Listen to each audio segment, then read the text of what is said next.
মিঠাইয়ের চূড়ান্ত সফলতা পরে সোজা একেবারে দেবের নায়িকা সমিতিশা, কিন্তু বিতর্ক যেন তার পিছু ছাড়ছে না। কদিন আগে এক সাক্ষাৎকারের জেরে তাকে অহংকারী বলেও আখ্যা দিয়েছিল কেউ কেউ। ফের একবার বড় বিতর্কে সমিতিশা। সামনে এলো এক সময়কার বান্ধবী তন্নি লাহা রায় এবং সমিতিশার বিবাদ। এবার মিঠাই ভক্তরা তাজ্জব নায়িকার কীর্তিতে। সাফল্য পেতেই পুরনো বন্ধু বান্ধবদের ভুলে গেলেন কি সমিতিশা?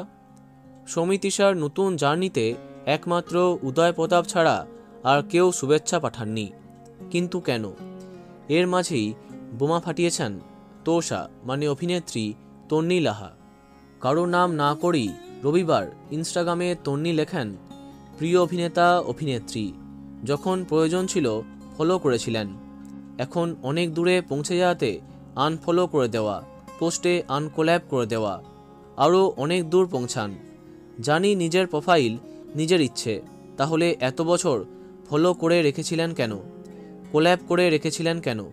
যার গায়ে লাগবে তার জন্যই পোস্ট। তবুও চাইব আরও ভালো হোক, ভগবান মঙ্গল করুক। মিঠাই ধারাবাহিকটি চলাকালীন তোষা এবং মিঠাই অর্থাৎ তন্নি এবং সমিতিশার বন্ধুত্ব চর্চার বিষয় হয়েছিল। তাহলে এত তাড়াতাড়ি কেন সম্পর্কের অবনতি হলো? তন্নি কারোর নাম উল্লেখ না করলেও মিঠাই ভক্তরা সবটাই বুঝতে পেরেছে। ইনস্টায় সমিতিশা আনফলো করেছেন তন্নিকে এবং তার সঙ্গে বেশ কিছু কোল্যাব পোস্টে নিজের নাম মুছে দিয়েছেন। শুধু তন্নি নয়, মিঠাই অভিনেতা ধ্রুব সরকার অর্থাৎ সোমকেও আনফলো করেছেন তিনি। তো বন্ধুরা, এখন তোমার কি মন্তব্য কমেন্টে জানাতে পারো। ভিডিওটি লাইক এবং শেয়ার করো। এই রকমই অনেক ভিডিও পেতে সাবস্ক্রাইব করো কারেন্ট বস। ধন্যবাদ।